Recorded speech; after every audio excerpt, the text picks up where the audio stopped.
He didn't plan to quit. He just paused.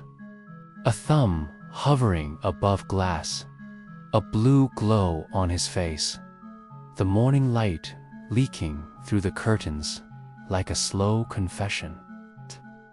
And in that pause quiet, the kind of quiet that feels like a door opening somewhere inside the chest. This is the story of the day he stopped scrolling. If you want to learn English through real stories that touch your heart, don't forget to subscribe to English Get Story. We share new stories every week to help you grow your language and your life. He woke to the same alarm that had trained his brain to flick.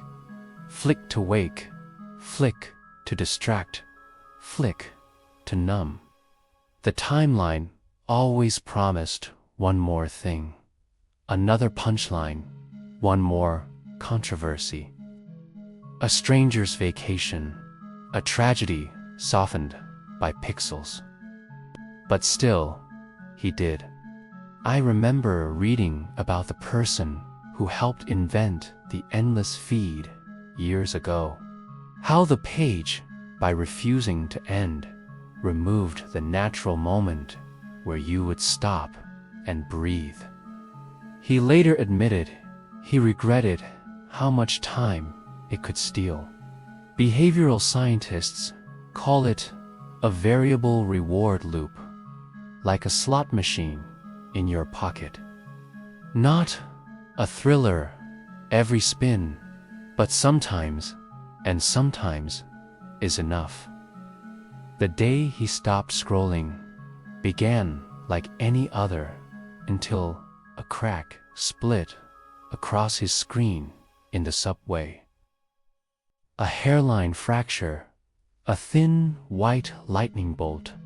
He turned the phone face down on his lap as the train roared through the tunnel, and something rare happened.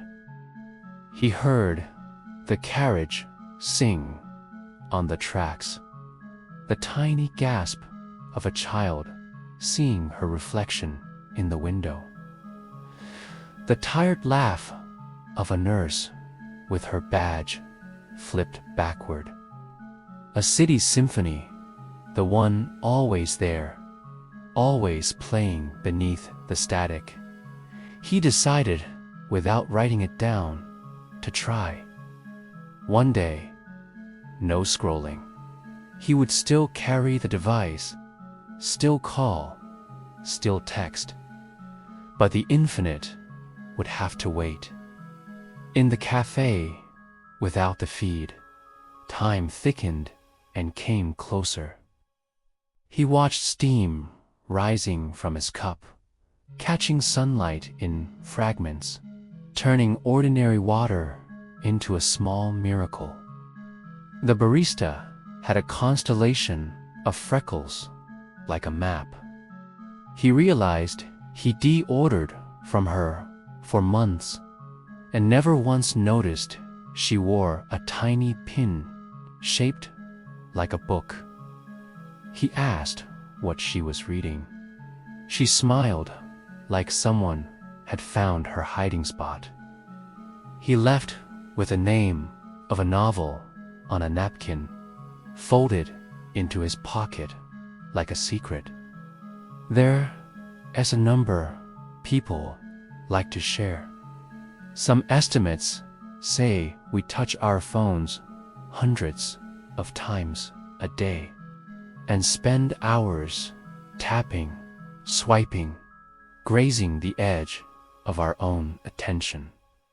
Psychologists explain that every swipe promises maybe the next thing will be what you're looking for, even if you never decided what that is. Some coders call it the attention economy. I think of it as a river we forgot we were standing in, pulled by a current we barely notice. He walked to work and past the same corner he always did, where an old man sells newspapers nobody buys. Today, he bought one. The ink smudged his fingertips, and he felt time as a texture, not just a clock. On page 3, a small piece about a community garden closing 2 blocks from his apartment. At lunch, instead of scrolling, he went there. Through the chain-link gate, the smell of wet soil and mint. An old woman in a red scarf tugged at weeds like they were stubborn memories. She told him this place saved her husband's heart after he lost his job. Plants don't care about rhizomes, she said. They care about tending. He held the fence as she spoke, the cool metal humming against his palm, and suddenly the word tend felt bigger than plants. Here's what a neuroscientist once told me in simple terms. Friction is your friend. We think freedom is about removing obstacles, but the brain needs small speed bumps to wake up. A phone on grayscale, a timer, a chair with no screen in it. Little chances to ask, do I actually want this? As he walked home that evening, he noticed the chalk art on the sidewalk. Rockets and suns and a shaky outline of a cat. He'd stepped over drawings like this for months, never seeing the way children mark the earth as a temporary gallery. The artist was still nearby, a kid in a superhero shirt, dragging blue chalk across concrete with serious concentration. It's a sky, the kid said. But on the ground, he laughed, and it landed in his body like medicine. He used to count his days in numbers only his phone could tell him. Screen time, steps, likes, engagement, those were metrics of movement without meaning. Today, he measured in faces: the barista, the gardener, the child with a sky on the sidewalk. The city, not as content, but as context. The twist is he wasn't a technophobe. He worked for a company that built digital tools. He believed in connection, in information, in speed.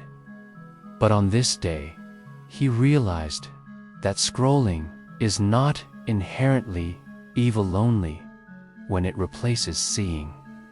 When the feed becomes the horizon, you forget the sky.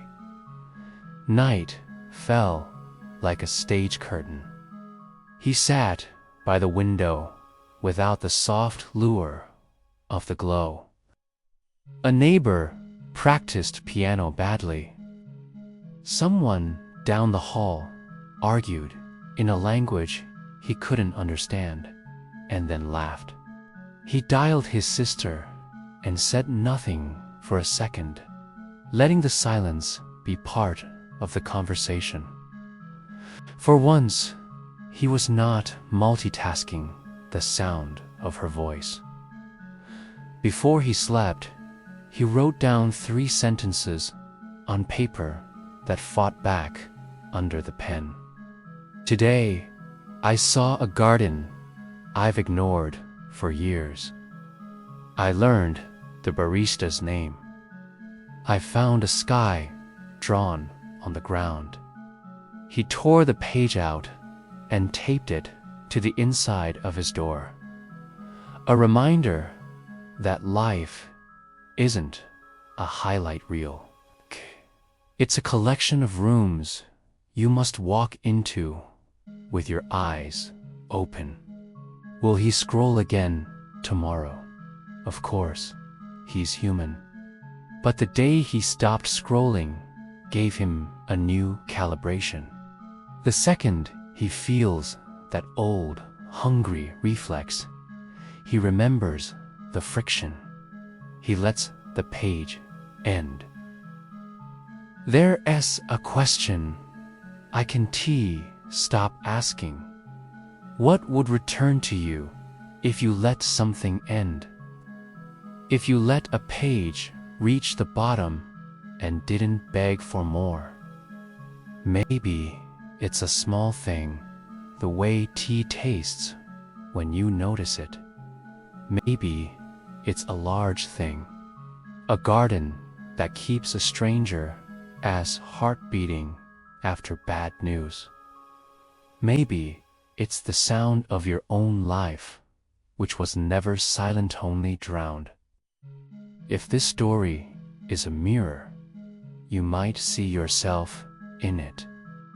Not because you are broken, but because you are busy, and busyness is a fog. The day he stopped scrolling was not a grand renunciation.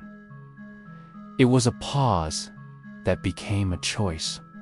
It was a thumb learning to hover, and sometimes to rest. And in that rest, the world stepped closer, enough to be touched. Maybe today is your day. Not to quit forever, not to join a movement or make a speech, just to introduce a little friction, to buy the paper, to visit the garden down the block of your own life, key, to meet the sky where it actually is. Thank you very much for watching the video to the end. If you liked the video, be sure to give it a like and comment to share your opinion. Don't forget to subscribe to the channel and share the video with your friends. See you in the next video. Be well.